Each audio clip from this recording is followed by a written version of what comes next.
오늘 하나님께서 우리에게 주시는 말씀 사무엘상 17장 전체 말씀 우리 함께 공부할 거고요. 합독할 말씀은 사무엘상 17장 10절에서 10절에서 11절까지 말씀 우리 함께 합독하겠습니다. 죄송해요. 제가 날씨가 막 추우니까 이게 막 헷갈리는 것 같아요. 사무엘상 17장 39절에서 40절 합독할 텐데요. 10절과 11절이 아니라 39절에서 40절까지 말씀 우리 함께 합독하겠습니다. 찾으신 분들 자리에 다 일어나셔서 사무엘상 17장 39절에서 40절까지 우리 두 절이니까요. 한 목소리로 함께 합독하겠습니다. 시작. 다윗은 허리에 사울의 칼까지 차고 시험 삼아 몇 걸음 걸어본 다음에 사울에게 이런 무장에는 제가 익숙하지 못합니다. 이렇게 무장을 한 채로는 걸어갈 수도 없습니다 하고는 그것을 다 벗었다. 그렇게 무장을 해본 일이 없었기 때문이다. 그런 다음에 다윗은 목동의 지팡이를 들고 시냇가에서 돌 5개를 골라서 자기가 메고 다니던 목동의 도구인 주머니에 집어넣은 다음 자기가 쓰던 무림매를 손에 들고 그 블레셋 사람에게 가까이 나아갔다. 아멘. 자리에 앉아주시고요. 지난주 우리는 다윗 그리고 나 첫 번째 시리즈 하카톤에서 다비드로라는 제목으로 말씀을 나누었는데요. 지난주 말씀을 좀 간단하게 복습을 해보자면요, 다윗은 아무도 거들떠보지 않던 하카톤으로 그 모습을 성경에 처음 드러내게 됩니다. 모두가 무시하고 심지어 가족으로부터도 거의 버림받았다 여겨졌던 하카톤. 그런 하카톤을 누가 찾아오신 거예요? 하나님께서 사무엘을 보내셔서 직접 찾아오시고 만나 주셔서 마침내 다윗, 사랑받는 자, 존중받는 자, 가장 귀하고 복된 자로 다윗의 인생을 바꾸어 주신 거예요. 우리도 마찬가지입니다. 우리 모두는 태어날 때부터 아담의 핏줄을 물려받아 진노의 자녀로, 저주의 자녀로, 멸망의 자녀로 태어났어요. 그러나 예수님께서 저와 여러분을 먼저 찾아오셔서 우리를 하나님의 자녀요 은혜의 노예가 되게 하신 겁니다. 문제는 너무나 많은 그리스도인들이 여기가 우리 모두의 시작이 아니라 끝인 줄 안다는 데 있습니다. 하나님의 자녀가 되었으니 이제는 그저 이 세상 가운데 내 하고 싶은 대로 내 욕망과 만족을 쫓아 살아가다가 그저 이 세상에서 나의 목숨이 끝났을 때 천국에 가는 것, 그것이 그리스도인으로서의 인생 전부라 착각하며 살아갑니다. 천만의 말씀이고요, 정말로 큰일 날 생각입니다. 그렇기 때문에 내가 진짜 하카톤에서 다윗으로 변화된 존재라면, 내가 정말 예수 그리스도의 은혜로 말미암아 하나님의 자녀가 되었다면, 내가 하나님의 선택하심으로 말미암아 하나님의 택함 받은 성도가 되었다면, 나에게도 거쳐가야 될 그리스도인으로서의 과정이 있겠구나, 나도 이것을 잘 배우고 알고 믿고 그 말씀을 중심으로 살아야 되겠구나라는 인식과 결단이 반드시 필요할 텐데요, 모든 신자, 모든 성도, 모든 다비드에게 반드시 필요한 필수 과정 3가지를 오늘 사무엘상 17장을 중심으로 함께 살펴보려고 합니다. 첫 번째로, 다비드는 치열한 싸움 속에서 자라가고 살아간다는 것을 여러분 꼭 기억하셔야 됩니다. 변화받은 다윗, 곧 하나님의 성도는 치열한 싸움 속에서 자라가고 살아갑니다. 우리 17장 1절로 돌아가셔서요, 1절부터 3절까지 말씀을 저와 함께 한 목소리로 읽어보도록 하겠습니다. 1절에서 3절입니다. 시작. 블레셋 사람들이 또 전쟁을 일으키려고 군인을 모두 모아 유다의 소고에 집결시키고 소고와 아세가 사이에 있는 에베스 담빔에 진음을 쳤다. 사울도 이스라엘 군인들을 집결시켜 엘라 평지에 진을 친 뒤에 블레셋 군인들과 맞서서 싸울 전열을 갖추었다. 그리하여 블레셋과 이스라엘이 골짜기를 사이에 두고 이쪽 저쪽 산 위에서 맞서서 버티고 있었다. 여러분 1절로 돌아가셔서요, 블레셋 사람들이 어떻게 전쟁을 일으키려고 했다고 기록하고 있습니까? 또 전쟁을 일으키려 했대요. 1절의 서술로 미루어 보았을 때 블레셋과 이스라엘 사이에는 계속해서 반복되는 전쟁이 있었던 겁니다. 그리고 원하건 원하지 않건 다윗 역시 계속해서 반복되는 전쟁 속에서 살아가기도 하고 자라나기도 하고 있었던 거예요. 4절에서 7절도 한번 눈으로 따라와 보시기 바랍니다. 블레셋 진에서 가드 사람 골리앗이라는 장수가 싸움을 걸려고 나섰다. 그는 키가 6규빗하고도 한 뼘이나 더 되었다. 머리에는 노스로 만든 투구를 쓰고 몸에는 비늘 갑옷을 입었는데 그 갑옷의 무게는 놋 5,000세겔이나 되었다. 다리에는 노스로 만든 각반을 차고 머리에는 노스로 만든 창을 메고 있었다. 그의 창자루는 배틀의 용두머리만큼 굵었고 그 창날의 무게는 쇠 600세겔이나 되었다. 그의 앞에서는 방패를 든 사람이 걸어 나왔다. 여러분, 우리 교회에도 거인들이 몇 명 있습니다. 우리 교회 거인들은 다들 이렇게 인상도 좋고 성품도 좋아서 그냥 보면 동네 아저씨예요. 그런데 그 동네 아저씨 같은 사람들이 갑자기 칼을 차고 얼굴을 굳게 해가지고 여러분들 앞에 서 있다 그러면 여러분들 어떠실 것 같으세요? 아마 더 이상 동네 아저씨로 보이지는 않을 거예요. 골리앗은 우리 교회 최대 거인, 제가 이름은 말하지 않을게요. 김응모 형제라고 있는데요, 김모 형제보다 약 1m는 더 컸던 사람이었어요. 이런 거인이 내 앞에서 칼을 차고 온몸을 무장하고 무서운 얼굴을 하고 있으니 이스라엘 사람들이 얼마나 무서웠겠습니까? 더군다나 그런 그가 이스라엘을 향해서 이렇게 말하는데요, 8절에서 11절 눈으로 따라와 보세요. 골리앗이 나와서 이스라엘 전선을 마주보고 고함을 질렀다. 너희는 어쩌자고 나와서 전열을 갖추었느냐? 나는 블레셋 사람이고 너희는 사울의 종들이 아니냐? 너희는 내 앞에 나설 만한 사람을 하나 뽑아서 나에게 보내어라. 그가 나를 쳐 죽여 이기면 우리가 너희의 종이 되겠다. 그러나 내가 그를 쳐 죽여 이기면 너희가 우리의 종이 되어서 우리를 섬겨야 한다. 이 블레셋 사람이 다시 고함을 질렀다. 내가 오늘 이스라엘 군대를 이처럼 모욕하였으니 너희는 어서 나에게 한 사람을 내보내어 나하고 맞붙어 싸우게 하여라. 사울과 온 이스라엘은 그 블레셋 사람이 하는 말을 듣고 몹시 놀라서 떨기만 하였다. 지금 이스라엘은 골리앗이라는 거구의 장수 한 명 때문에 거의 국가적 재난 상태에 빠져버리고 만 겁니다. 그렇다면 나라가 이 지경이 되었을 때 거기에 대한 책임은 가장 먼저 누가 졌어야 했을까요?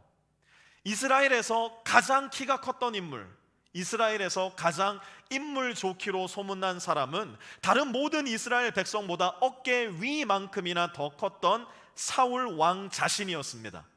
그런데 사울 왕은 전쟁의 현장에는 털끝 하나 드러내지 않고 왕궁에 숨어 있었던 것으로 보입니다. 그리고 이렇게 긴급하고 중대한 시국에 우리가 지난주 공부했던 것처럼 사무엘상 16장에 다음 왕으로 기름 부음 받았던 다윗은 무엇을 하고 있었나 보니까요, 15절 한번 읽어볼게요. 15절입니다.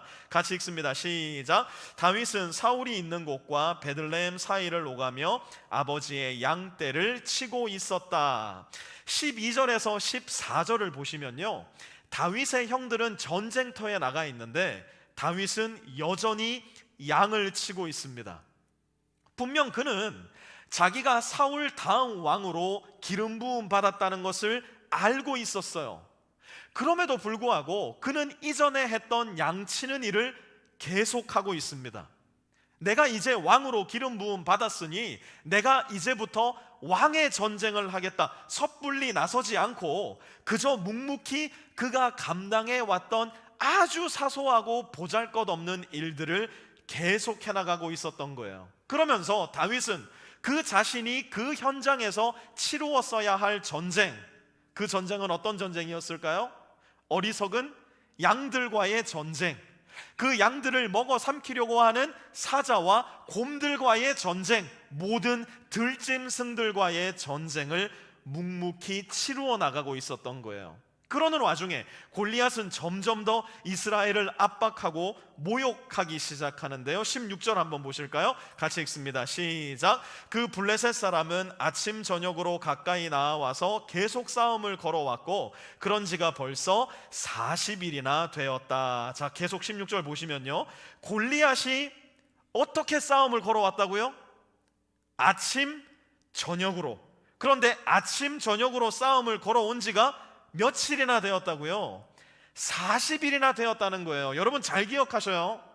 만약 저와 여러분이 하나님의 은혜로 말미암아 하카톤에서 다비드로, 곧 진노의 자녀에서 영원한 생명의 자녀로 변화되었다면 저와 여러분에게는 그 즉시로 그 누구도 자유로울 수 없는, 피할 수 없는 싸움이 시작되게 될 텐데요. 왜 그런 줄 아십니까? 우리가 살아가는 이 세상을 일시적으로 지배하고 있는 사탄은요, 하나님을 너무너무 미워하고 하나님을 너무나 혐오하는 존재입니다.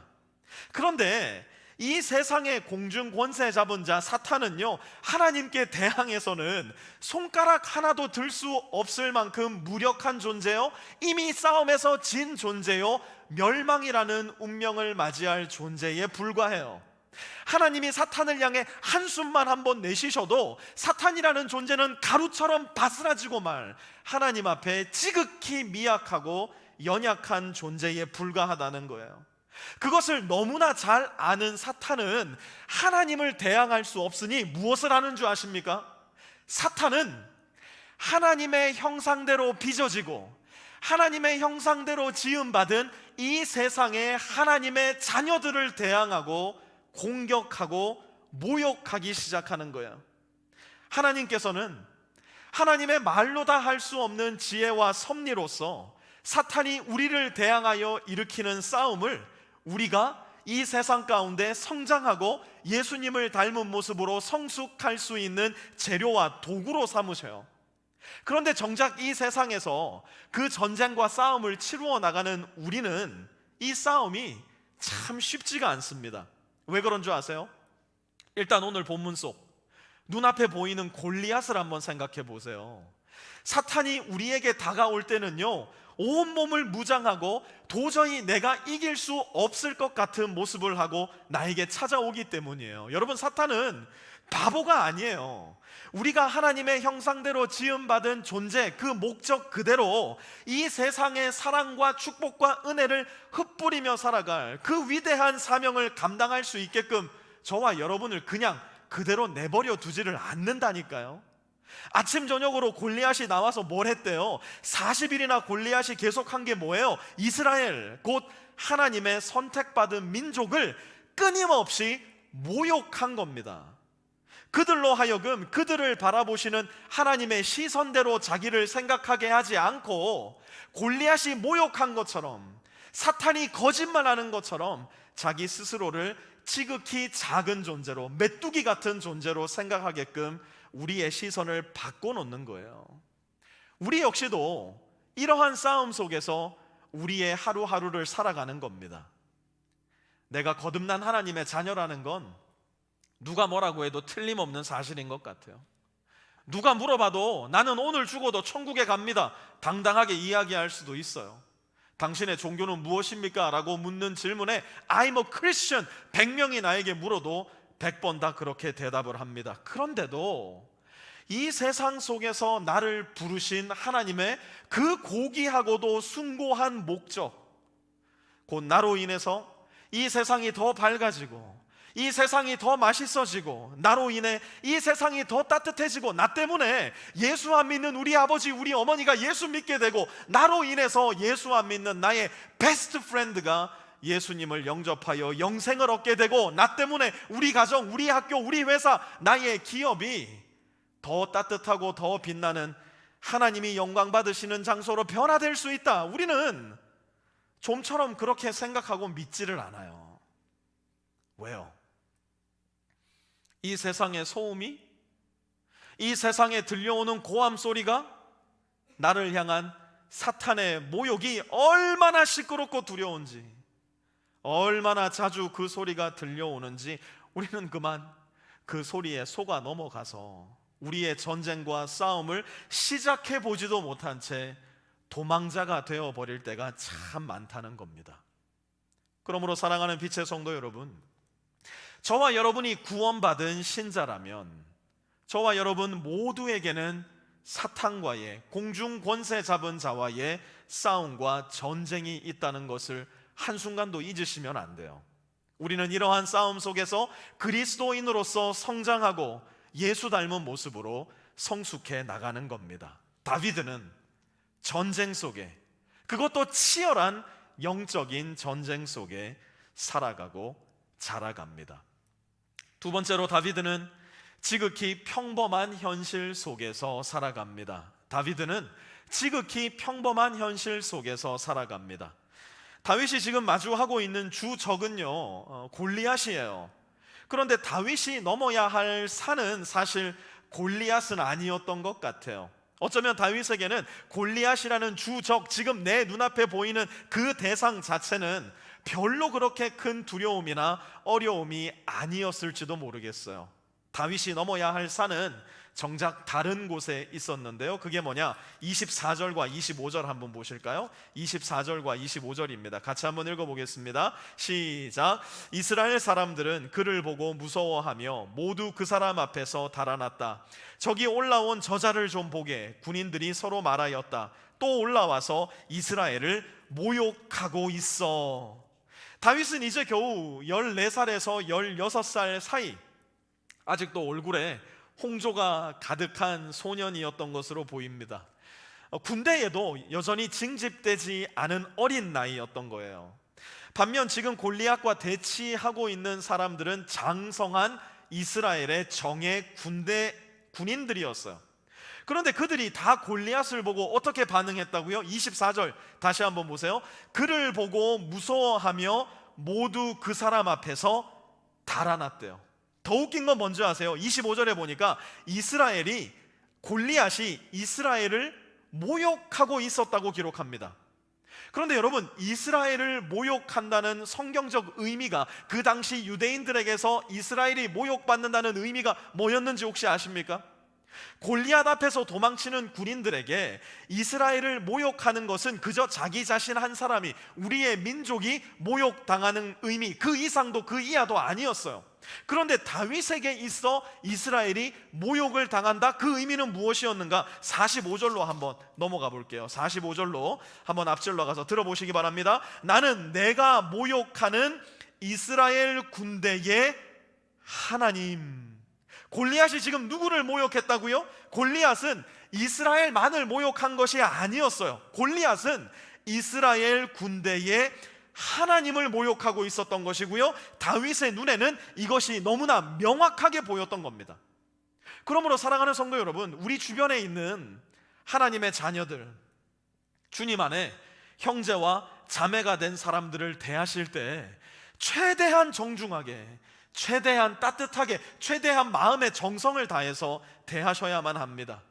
특별히 하나님의 형상대로 지음받은 나의 형제를, 나의 자매를 나의 말로 험담하고 거짓말로 한 사람의 인격을 박살을 내놓고 모욕하고, 그게 지금 뭐 하는 것인 줄 아셔요? 이번에는 예수님의 말씀을 한번 들어봤으면 좋겠는데요, 여러분 기억나십니까? 사울이 그리스도인들을 잡아 죽일 때에 다메섹 도상에서 예수님께서 사울을 만나 하셨던 말씀, 사도행전 9장 4절에서 5절 한번 봤으면 좋겠는데요, 여러분 오늘 본문 손가락으로 끼워 놓으시고요, 사도행전 9장 4절에서 5절 한번 잠깐 보도록 하겠습니다.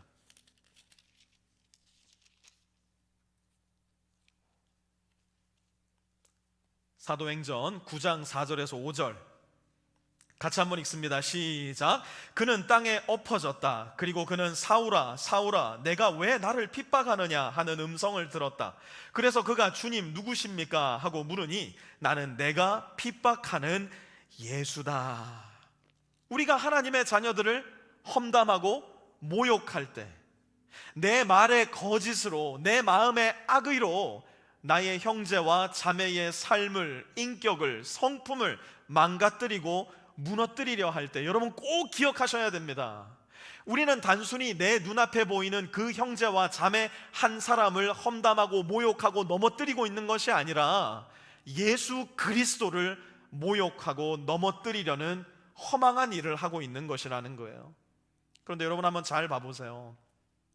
만약 내 주변에 있는 모든 사람들이 이렇게 살아간다면 우리는 과연 오늘 본문 속 다윗처럼 반응할 수 있었을까요? 만약 모든 사람들이 하나님을 보지 못하고 있었다면 우리는 다윗이 보는 것을 보고 다윗이 듣는 것을 들을 수 있었을까요? 이거 쉽지 않은 일이었을 겁니다. 그래서 다윗은 지극히 평범한 현실 속에서 살아간다는 거예요. 우리의 현실을 한번 생각해 보세요. 내가 예수 믿기 전이나 예수 믿고 나서나 그렇게 크게 달라진 현실은 아마 없을 겁니다. 이 세상을 살아가는 사람들을 한번 봐보세요. 여전히 사람들은 서로를 무시하고요, 여전히 사람들은 서로에게 쌀쌀맞고요, 서로를 짓밟고 내가 더 높이 올라가기 위해서 너라는 인물 하나쯤 밟아대는 거 전혀 대수롭지 않게 생각합니다. 그럼에도 불구하고 나는 다윗이기 때문에, 나는 구원받은 하나님의 성도요, 나는 예수 그리스도의 성품을 닮아가는 예수님과 함께 죽고 함께 산 사람이기 때문에 세상 모든 사람들이 다 하나님을 등지고 하나님을 우습게 여기고 하나님을 모독한다 할지라도 여전히 하나님을 선택하고 또 선택할 수 있는 순전함, 우리 교회의 모든 사람들이 다 서로를 험담하고 모욕하고 손가락질한다 하더라도 나만은 절대로 하나님의 형상대로 지음받은 내 형제와 내 자매를 모욕하지 않으리라, 험담하지 않으리라, 하나님의 형상대로 지음받은 존재를 파괴하는 어리석은 사람이 되지 않으리라. 만약 내가 하나님의 사랑받은 자, 하나님의 축복을 받은 자 다윗이라면 지극히 평범하고 지극히 열악한 내 현실 속에서도 그 정도 결정은 할 수 있어야 된다는 겁니다. 그런데 다윗이 마주하는 또 다른 적이 있어요. 28절로 돌아가셔서 28절 한번 보실까요? 28절 제가 읽겠습니다. 다윗이 군인들과 이렇게 이야기하는 것을 맏형 엘리압이 듣고 다윗에게 화를 내며 꾸짖었다. 너는 어쩌자고 여기까지 내려왔느냐? 들판에 있는 몇 마리도 안 되는 양은 누구에게 떠맡겨 놓았느냐? 이 건방지고 고집 센 녀석아, 내가 전쟁 구경을 하려고 내려온 것을 누가 모를 줄 아느냐? 여러분, 내 곁에 가장 가까이 있는 사람이 나에게 다가와 이렇게 말한다고 한번 생각해 보세요. 지금 큰형 엘리압이 막내 동생 다윗에게 한 말의 뜻이 뭡니까? 도대체 네가 누군데? 도대체 네가 뭔데? 너는 뭐가 그렇게 다른데? 지금 엘리압은 다윗을 의도적으로 무시하고 있는 겁니다. 그런데 사실 우리는 이 소리를 누구한테 가장 자주, 가장 많이 듣는 줄 아셔요? 사실 우리는 이 소리를요, 다른 사람이 아니라 내 자신으로부터 가장 많이 들으며 살아갑니다. 우리는 나에게 그렇게 얘기해요. 네가 도대체 뭐라고? 네가 도대체 누구라고? 네가 그렇게 거룩한 삶을 살 수 있다고? 내가 네 과거를 알고 있는데 네가 여전히 그리스도인이라고? 그런 말이 나와 가장 가까운 누군가로부터, 심지어 내 안에서부터 들려오기 시작할 때 여러분 기억하셔야 됩니다. 다윗은 그런 소리가 일체 들리지 않는 방탄 다윗의 삶을 살았던 것이 아니라 하루하루를 살아가면서 날마다 그런 소리가 들려오는 소음 가운데, 그런 무시하는 소리 가운데 모욕받는 삶의 현장에서 살던 사람이었고요, 바로 그 삶의 한가운데서, 바로 그 현실 한가운데서 하나님을 만난 사람이었어요. 저와 여러분의 삶도 마찬가지입니다. 예수님을 믿는다고 해서 우리 삶이 갑자기 하루아침에 360도 바뀌고 천사들이 갑자기 내 주변을 떠돌면서 동서남북 사방에서 나를 지켜주지는 않아요. 우리의 현실은 그대로입니다. 여전히 현실은 비루합니다. 여전히 현실은 혼란스럽습니다. 여전히 내 과거의 죄는 나의 마음과 영혼을 짓누르고 있을 수도 있어요. 그러나 바로 그 삶의 현장에서 하나님을 만나고 하나님을 알고 하나님을 사랑하며 하나님의 손을 꼭 붙잡고 살기로 결단하는 삶, 그것이 바로 다윗으로서의 삶, 지극히 평범한 현실을 살아가는 다윗의 삶인 겁니다. 마지막 세 번째로 다비드의 싸움은 시냇가에서 결정이 나고 결판이 날 텐데요, 31절에서 39절까지의 내용을 보면 사울이 다윗을 데려다가 완전 무장을 시키는 장면이 등장을 합니다. 사울의 큰 갑옷도 입어보고요, 사울의 큰 칼도 차보고요, 투구도 써보고요, 사울이 갖추었던 모든 장비들을 착용을 해보는데 그 결과는 어땠습니까? 다 다윗한테 잘 맞지가 않아요. 이제 고작 15살밖에 안 된 소년 다윗에게는 이스라엘에서 가장 덩치가 컸던 사울 왕이 입던 갑옷, 그가 들던 칼 맞지 않았던 겁니다. 그런데 여기에서 다윗이 정말 지혜롭고, 저는 이 본문을 묵상하면서 다윗이 정말 멋지다 생각했던 게 뭐냐, 39절 한번 보세요. 39절 같이 한번 39절 읽어보겠습니다. 시작. 다윗은 허리에 사울의 칼까지 차고 시험삼아 몇 걸음 걸어본 다음에 사울에게 이런 무장에는 제가 익숙하지 못합니다, 이렇게 무장을 한 채로는 걸어갈 수도 없습니다 하고는 그것을 다 벗었다. 그렇게 무장을 해본 일이 없었기 때문이다. 우리도 다윗의 이 씩씩함, 다윗의 이 뻔뻔함, 다윗의 이 용기가 좀 있었으면 좋겠어요. 하나님이 우리를 얼마나 다양하고 얼마나 독특하고 얼마나 멋들어지게 얼마나 아름답게 만들어 놓으셨는지를 저와 여러분이 좀 발견할 수 있었으면 좋겠어요. 내가 저 사람처럼 되어야지, 내가 이 사람처럼 될 수 있다면, 그런 거 말고 하나님이 나에게 주신 가장 독특한 아름다움, 하나님이 나에게만 주신 가장 아름다운 그 모습, 특별히 우리 한국 교회 안에 그리스도인들은 이 부분에 눈이 좀 활짝 열려야 돼요. 우리는 가만 보면 다 무슨 붕어빵 신자들이 되려고 다 똑같은 모습으로 하나님을 믿는 게 마치 믿음의 장성한 분량에 이르는지 착각할 때가 참 많아요.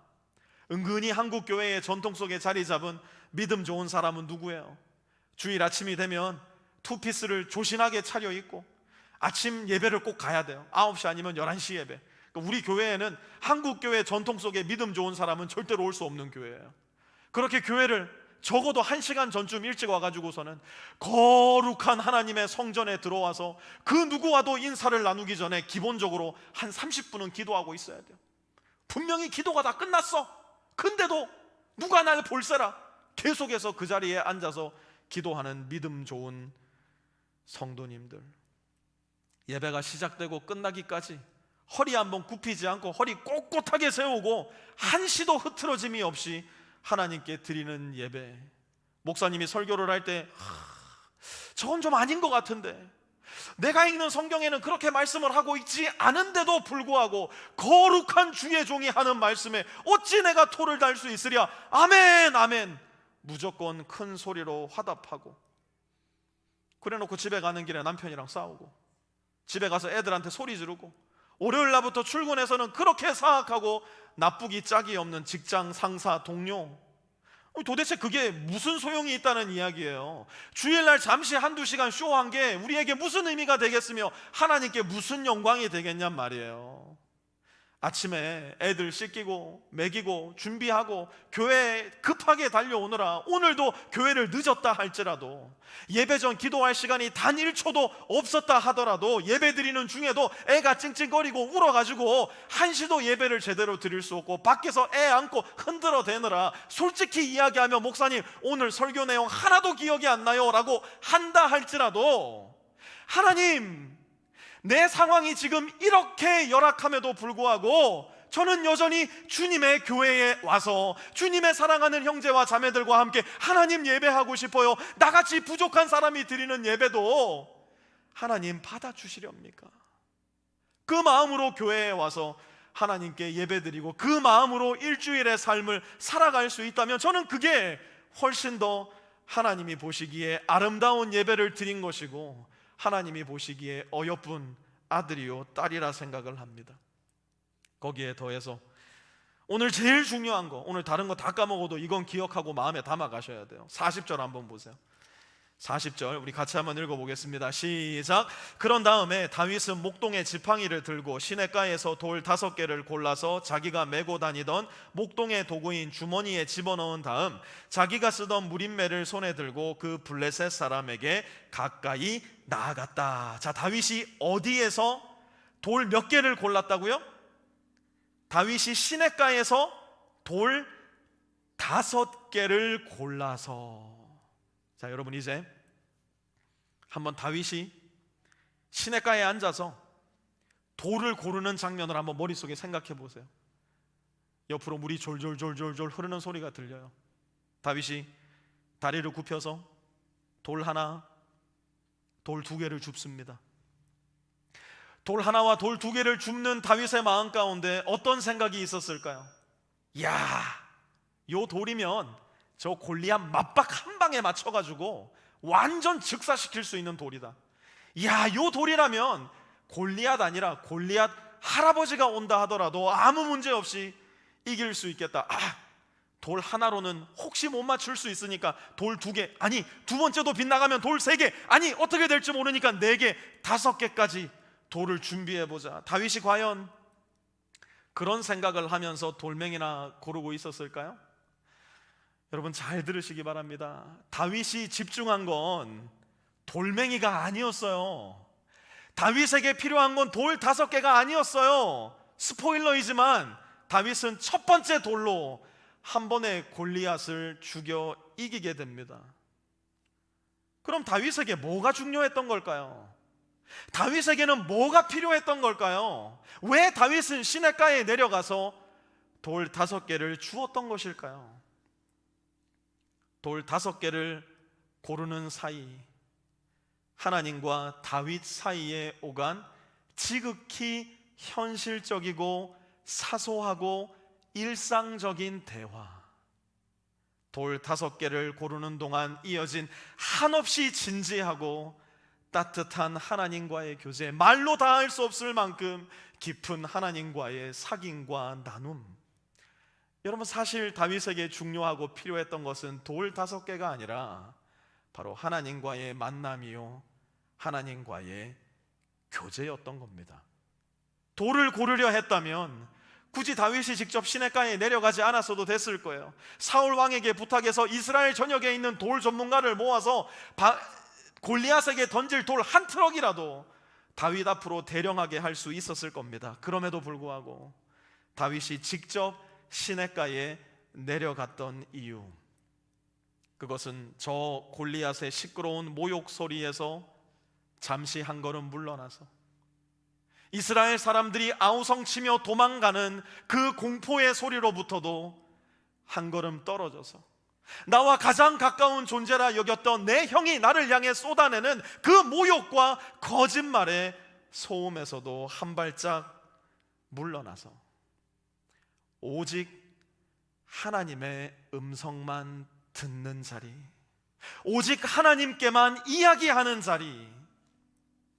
다윗은 바로 하나님만 만나는 자리를 찾아 시냇가로 내려갔던 것이고요, 이미 거기에서 다윗의 싸움은 끝이 난 겁니다. 또 다른 다비드인 우리에게 그 시냇가는 어디입니까? 오늘을 살아가는 다비드인 우리에게 그 시냇가가 있기는 한 겁니까? 하나님의 음성을 듣는 자리, 하나님의 음성이 들려오는 자리, 하나님 나 이거 해주세요, 하나님 나 저거 해주세요, 하나님께 요구하는 그런 자리 말고 하나님 자체를 그리워하고 하나님만 만나기를 원하고 하나님과만 사랑을 나누는 나의 시냇가가 저와 여러분에게는 있느냔 말이에요. 만약 나의 시냇가가 없다면 또다시 반복될 우리의 싸움, 또다시 시작될 공중 권세 잡은 자와의 전쟁에서 저와 여러분은 계속해서 질 수밖에 없을 거예요. 또다시 들려오는 니까짓 게 무슨 그리스도인이냐고, 너는 여전히 하카톤 쓸모없는 자요, 너는 여전히 가치 없는 자요, 너의 가정은 끝이 난 가정이고 나의 인생은 더 이상 소망이 없다 말하는 거짓의 아비 사탄에게, 그 세상의 고함 소리에 우리는 또다시 넘어지고 말 거예요.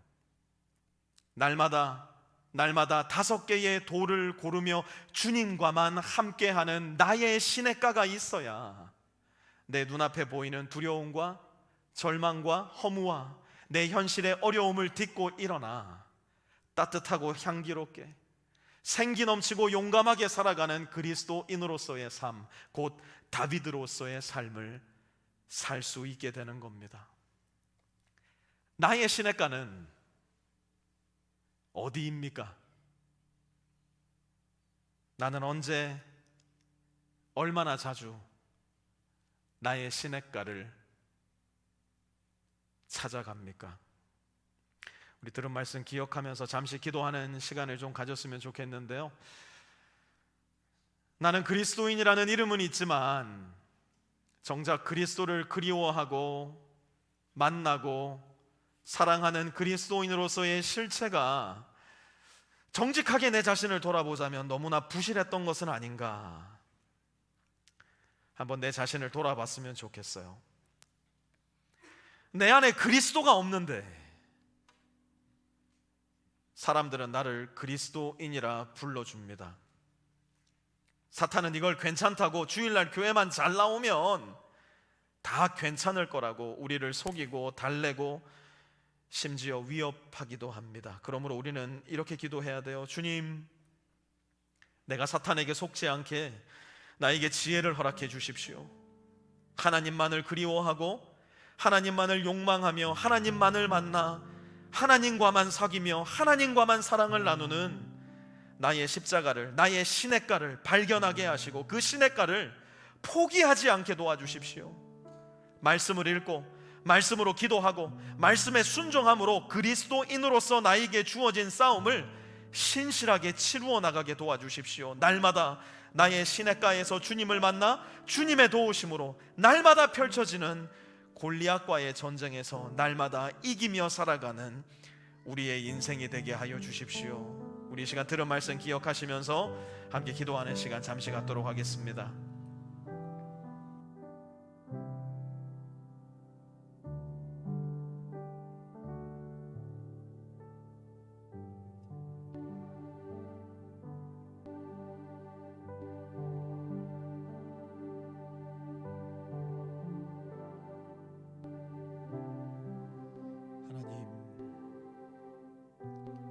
주님께서 우리에게 보여주시고 주님께서 들려주시는 음성이 내 귀에 쟁쟁이 들려오는 나의 시냇가, 주님, 그 시냇가를 포기하지 않는 복 있는 다비드들이 다 될 수 있게 도와주시옵소서.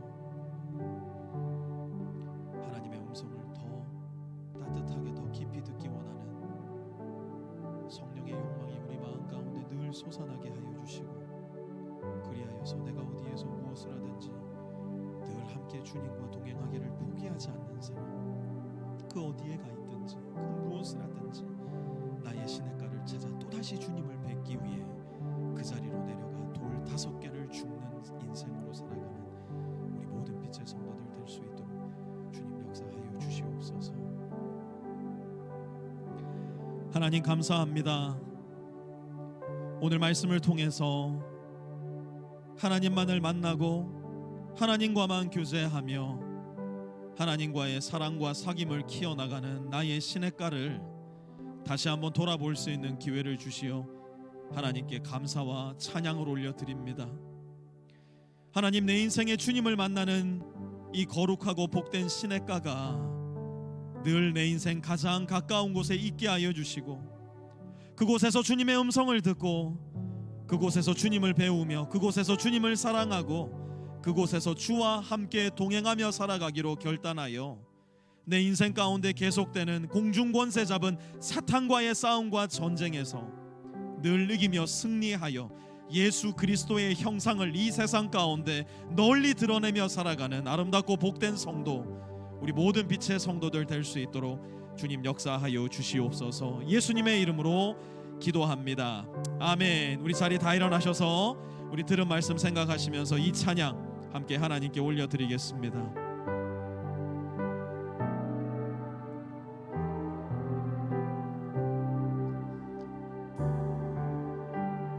저 장미꽃 위에 있을, 저 장미꽃 위에 있을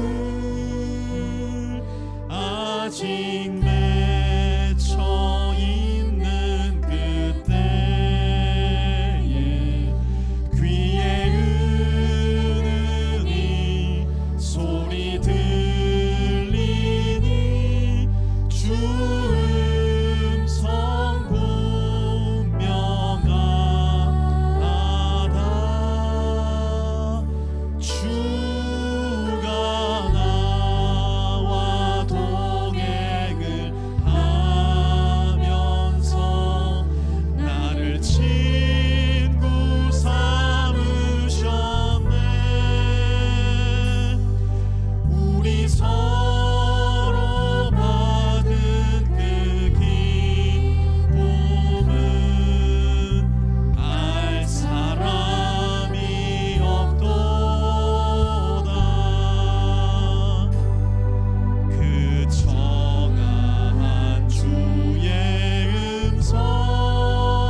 이제는 우리 주 예수 그리스도의 은혜와 하나님 아버지의 무한하신 사랑하심과 성령님의 내주교통하심이 오늘 하나님께 예배를 드리며 나의 시냇가를 찾아서 하나님만을 만나고 하나님과만 사랑을 나누며 하나님의 음성을 듣고 그 음성에 순종함으로 이 세상 가운데 하나님의 나라를 떨치며 살아가기를 소원하는 가운데 이 세상의 현장으로 다시 돌아가는 우리 모든 빛의 성도들 머리머리 위에와 그들의 가정 위에, 직장 위에, 기업 위에, 우리 모든 자녀들과 모든 관계들 위에도 이제로부터 영원토록 함께 하옵시기를 간절히 축원하옵나이다. 아멘.